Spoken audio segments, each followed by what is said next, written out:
নমস্কার, পশ্চিম মেদিনীপুর থেকে পুতুলের হোম কিচেনে আপনাদের সকলকে জানাই স্বাগত। আশা করি আপনারা সকলেই খুব ভালো আছেন, আমিও খুব ভালো আছি।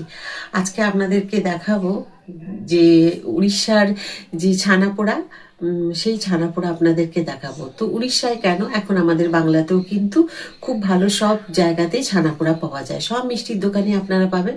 আর ঠিক সেই রকম উড়িষ্যা বা আমাদের বাংলার যে ছানাপোড়া যেসব দোকান থেকে আমরা পাই, ঠিক আমরা বাড়িতেও ওইভাবে তৈরি করে নিতে পারবো, একদম দোকানের মতো।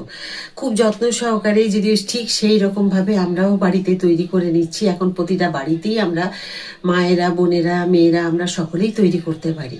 তো চলুন, ঠিক সেই রকমই আমি কিছু জিনিস নিয়ে আজকে আপনাদেরকে ছানাপোড়া তৈরি করে দেখাবো, যেটা আপনারা খুব সহজে একদম সিম্পলভাবে বাড়িতে তৈরি করে নিতে পারেন। আর স্বাদ পাবেন ঠিক সেই কি বলবো, উড়িষ্যার যে স্বাদ ছানাপোড়ায়, সেই ছানাপোড়া উড়িষ্যার যে ছানাপোড়ার স্বাদ সেটাই পাবেন আপনারা বাড়িতে বসে। তো আর সেই ছানাপোড়া খাওয়ার জন্য আমাদেরকে উড়িষ্যায় নয়, আমরা বাংলাতে বসে এখানেই পাবো। তো চলুন আজকে সাথে থাকুন আর দেখে নিন।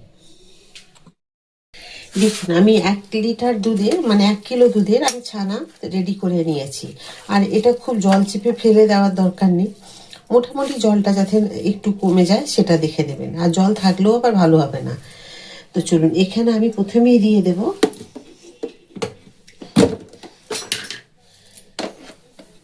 2 চামচ সুজি।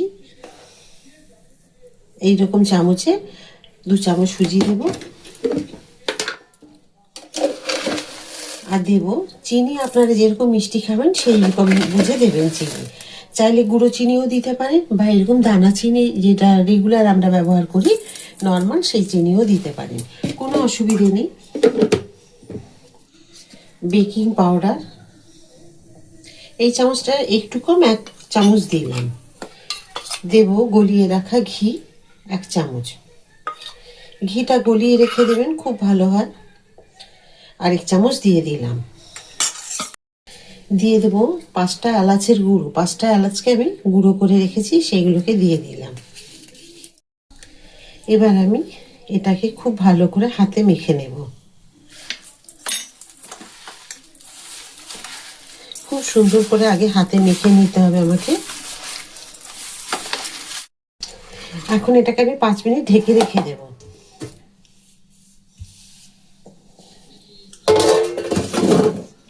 5 থেকে 10 মিনিট আমি ঢেকে রাখার পরে আমি চলে আসবো। ঢাকা খুলে দেখে দেবো, আমি 10 মিনিট পর এসেছি।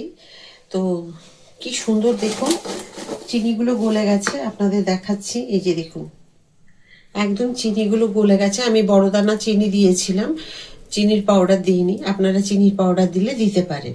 তো খুব সুন্দর সব গলে গেছে। তো যাই হোক, এটাকে আমি স্প্যাচুলা দিয়ে না, এইরকম একটা স্প্যাচুলা দিয়ে একটুখানি এভাবে মেখে দেবো, যাতে যে ছানার দানা দানাগুলো আছে একদম মিহি হয়ে যাবে। তো আপনারা চাইলে হাত দিয়েও এইভাবে, যেমন ছানা দিয়ে মিষ্টি করি আমরা, সেই রকমও করে নিতে পারেন। এই যে দেখুন, এতে করলেও কিন্তু খুব সুন্দর হয়।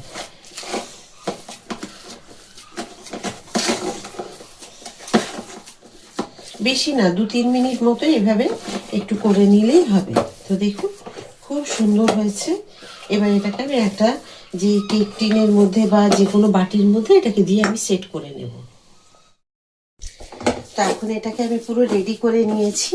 আর এখানে দেখুন, আমি এইরকম একটা, আমার যে কুকারের বাটিগুলো হয় বড় প্রেশার কুকারের, সেই বাটির মধ্যে একটা আমি বাটার পেপার বসিয়ে এইভাবে ঘি ব্রাশ করে নিয়েছি। পুরো বাটিটাকে রেডি করে নিয়েছি। এই যে দেখুন, একটা বাটার পেপার বসানো আছে এখানে, তোলা যাবে না, যখন হয়ে যাবে তখন আপনাদের দেখিয়ে দেবো। এখন এই বাটার পেপার দেওয়া আছে, ঘি ব্রাশ করা আছে, এর মধ্যে আমি পুরোটাকে সেট করে নেব।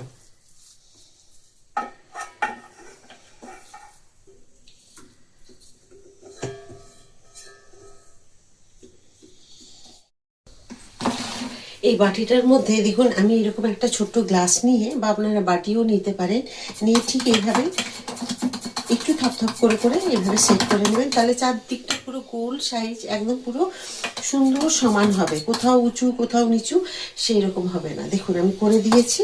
দিয়ে যে আমি এই যে স্প্যাচুলাটা দিয়ে ঠিক সাইডগুলোকে না এইভাবে একটুখানি মানে কি বলবো, সাইডগুলোকে ছাড়িয়ে নেওয়ার মতন করে দেব, তাহলে শেপটা খুব সুন্দর হবে। আচ্ছা, আপনাদের আরেকটা কথা বলি, সব জায়গায় তো সবসময় কলা পাতা পাওয়া যায় না। যেমন আমি পাইনি, হয়তো কোথাও চেষ্টা করলে পাওয়া যেত। তো কলা পাতা তো সহজে আপনারা করে নিতে পারবেন। যদি কলা পাতা না পান তাহলে শাল পাতা দিয়েও করতে পারেন। শাল পাতা কলা পাতা যদি কোনোটাই না হয় তাহলে কিন্তু এভাবে বাটার পেপার, যেভাবে আমি করছি, এই জন্যই আমার দেখানোর ইচ্ছে যে আমি বাটার পেপার দিয়ে আপনাদের দেখিয়ে দিই। আচ্ছা, এটা একদম রেডি হয়ে গেছে। আর আমি কড়াইটাও একটুখানি ওটা প্রি হিট করে নিয়েছি, এখন বসিয়ে দেবো। তো দেখুন কি সুন্দর হয়েছে। আমাকে কিন্তু এইভাবে থপথপে করতে হলো না, আপনারা চাইলে করে নিতে পারেন, কিন্তু গ্লাস দিয়ে যখন আমি একটু থপথপ করে নিলাম, ওতে খুব সুন্দর হয়েছে। তো চলুন আপনাদের দেখিয়ে দিই। কড়াই আমি অনেকক্ষণ হলো প্রি হিট হতে দিয়ে দিয়েছি, আর দিয়েছি এখানে আমি নুন। আপনারা হয়তো ভাববেন এটা বালি, বালি নয়। আমি এই নুন দিয়ে বাদাম ভাজি আপনাদের সামনে থেকে দেখিয়ে দিই। এটা কালো হয়ে গেছে, এটা আপনার বালি দিয়েও করতে পারেন। আমি নুন দিয়ে যেহেতু বাদাম ভাজি, সেই কারণে নুনের ওপরে একটা স্ট্যান্ড বসিয়ে দিয়েছি। স্ট্যান্ডটা যাতে বেশি উঁচু না হয় তার জন্য আমি উল্টে দিয়েছি। আর এখানে আমি দিয়ে দিলাম দেখুন টিনটা, এই যে আমি যেটা রেডি করেছি। ব্যাস, এবারে দিয়ে আমি এটাকে ঢাকা দিয়ে দেবো। ঢাকা দিয়ে দেবো একদম 40 থেকে 45 মিনিট পরে আমি মিডিয়াম টু লো ফ্লেমে আমি এটাকে রেখে দেবো। একদমই কেকের মতো নয় যে 10 মিনিট হাই ফ্লেমে রাখবো তারপরে লো ফ্লেমে, তা নয়। এটা একদম 40-45 মিনিট পর এসে আপনাদেরকে দেখাবো। যদি মনে হয় একবার এসে আমি হয়নি, তাহলে হয়তো আরও 10 মিনিট রেখে দেবো। আমার তো মনে হয় উড়িষ্যাতে নয়, আপনারা এখানে দাঁড়িয়েও যে কোনো মিষ্টির দোকানে এর স্বাদ পাবেন। খুব সুন্দর তৈরি হয়, আর আপনারা চাইলে বাড়িতেও ঠিক একদম ওখানকার মতোই তৈরি করে নিতে পারবেন। যেমন আমি খুব সহজে তৈরি করে নিতে পারলাম, আপনারাও চেষ্টা করলে পারবেন। সেই যাতে চেষ্টা করে তৈরি করেন, সেই জন্য আমি খুব সহজে আপনাদের দেখালাম। আর সহজে দেখালাম কি মিষ্টিটা তৈরি করা সত্যিই অন্যান্য মিষ্টির থেকে খুব সহজ, আর খেতে তো খুব সুন্দর হয়। তো চলুন আর বেশি কথা বাড়াবো না, হয়ে যায় 45 মিনিট পরেই আপনাদের সাথে আমার দেখা হবে। দেখুন এটা আমার রেডি হয়ে গেছে, আমার লেগেছিল প্রায় 50 মিনিট। তো 50 মিনিট পর আমি ফিরে এলাম। 50 মিনিট পরে আমি তৈরি করা হয়ে গেছে, তারপরেও আবার আধ ঘন্টা আমি রেস্টে রেখেছিলাম। এই যে দেখুন, কারণ আমি জানি যে 50 মিনিট পরে আপনাদেরকে দেখাবো, আমার সময় লেগেছে এটা, কিন্তু তখনই যদি আমাদের খুলে আপনাদেরকে দেখাতে পারবো না, সেই কারণে আমি তারপরেও আবার আধ ঘন্টা পর ফিরে আসলাম। আধ ঘন্টা হয়নি, প্রায় 20-25 মিনিট মতো।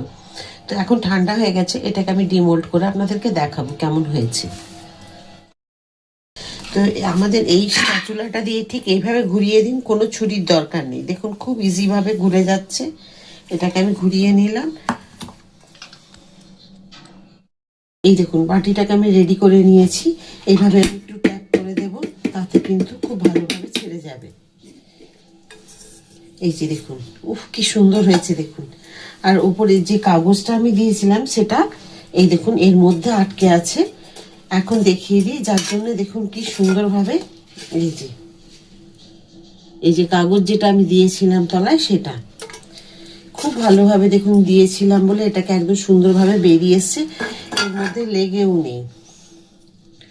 এই যে দেখুন সাইডগুলো কি সুন্দর হয়েছে, দেখুন খুব সুন্দর হয়েছে। এবার এটাকে আমি কেটে দেখাবো। আমি এই ছানা পোড়া কিরকম করেছি সেটা তো আপনাদেরকে কেটে একটু দেখাতে হবে। তো দেখুন আমি দেখাচ্ছি।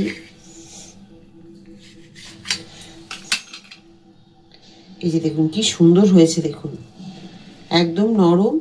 আর আমি যে বেকিং পাউডারটা দিয়েছি, সেই বেকিং পাউডার আপনারা দেবেন, তার জন্য এই সফটনেসটা হবে। আর আপনারা যদি উল্টো দিকটাও দেখবেন, দোকানে কিন্তু দুদিকটা কিন্তু এরকম পোড়া থাকে না, একটা সাইড থাকে আর একটা সাইড কিন্তু থাকে না। দোকানে গিয়ে দেখবেন যখন পোড়া কিনবেন, ছানা পোড়া কিনবেন, বারবার সরভাজা হয়ে যাচ্ছে। যখনই ছানা পোড়া কিনবেন তখনই দেখবেন একটা সাইড এরকম একটু থাকবে, একটা সাইড এরকম থাকবে, দেখলেই বুঝতে পারবেন। আর যদি আপনারা চান তাহলে এদিকটাও কিন্তু বেক করে নিতে পারেন আপনারা চাইলে। এই যে এইরকম এই সাইডটাও আপনারা বেক করে নিতে পারেন যদি চান। তো আমি করিনি, চাইলে আপনারা করতে পারেন। তো দেখুন কি সুন্দর হয়েছে। আমি তো ছানা পোড়া করলাম, এইভাবে তৈরি করেছি, আপনারা দেখে নিয়েছেন।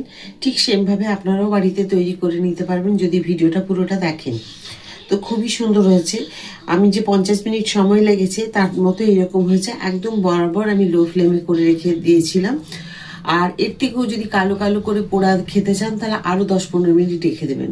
আমার মনে হলো এর থেকে পোড়া হলে ভালো লাগবে না, আমাদের যেটা মানে খেতে চেয়েছি ঠিক সেটাই করেছি। আপনারা যদি এর থেকে আর একটু পোড়া খেতে চান তাহলে আরও 10-15 মিনিট রেখে দেবেন।